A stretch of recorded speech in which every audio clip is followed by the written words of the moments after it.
What is the voice in your head telling you right now? There were a lot of times that I beat myself up for not realizing what a bad relationship I was in when I was dating a narcissist. I think that's a pretty overused word, but that seems to be very fitting, or maybe possibly a psychopath. And I can't tell you how many times I beat myself up and called myself stupid and went into depression and did crazy things, all because of someone who was manipulative and angry and had no empathy whatsoever. And I remember thinking of how, hey, Rhonda, you must not have been very aware. You weren't very self-aware, but that's not true. I was very, very, very aware of what was going on, but I didn't have any boundaries. And I had strong feelings of intuition that were constantly screaming at me, but I didn't have any boundaries. And so I didn't know what to do with this intuition and what it was trying to tell me. So I think that anybody who's been in a relationship with someone with narcissistic characteristics should be a lot easier on themselves and not beat themselves up like I did. I know there's some people who have been, in a relationship for a week. There's some people who have been in a relationship for 40 years and they finally get out of the relationship because they just can't handle it anymore. And I have a lot of respect for people like that because, like I said, I was aware. I was 100% aware of what was going on, but it just didn't really register.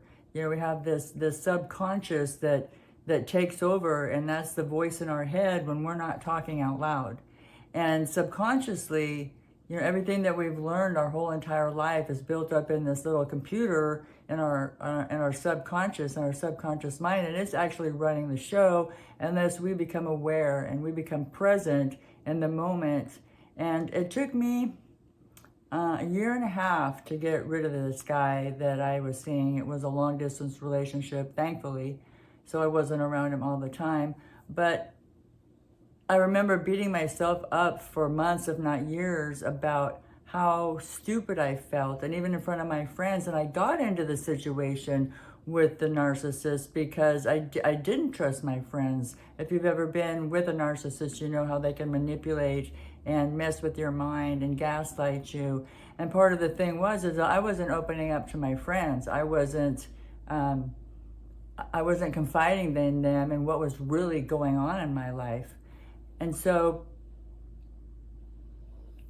on a journey to self-discovery, and which I think is important for everyone, but to start off with the self-awareness and go from there, and to go to set boundaries. And that's why it's so important to set boundaries, is because you may be aware of everything that's going on in the room and in your life. You just don't know what to do with it. You don't know what to act on it. And you have a subconscious telling you things from whatever happened in your life. All the good things, all the bad things are all built up into this little voice that comes into your head that, tells you must be crazy, or this wasn't real, or this wasn't right. And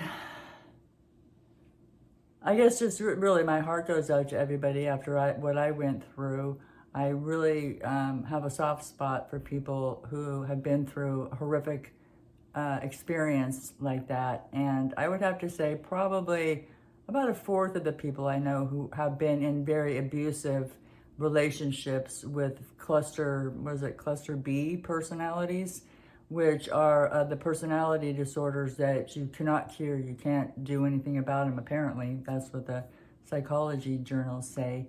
And so if you're having problems or you're struggling with anything to do with beating yourself up over not being aware, you were aware, you were exactly aware of what was going on. And the next step is to set boundaries. And maybe you've come out of the relationship and you're already into the setting boundary mode, but you really have to be self-aware first. And being in a relationship that toxic almost kind of forces you to go through these steps to be able to get to a place where you want to be.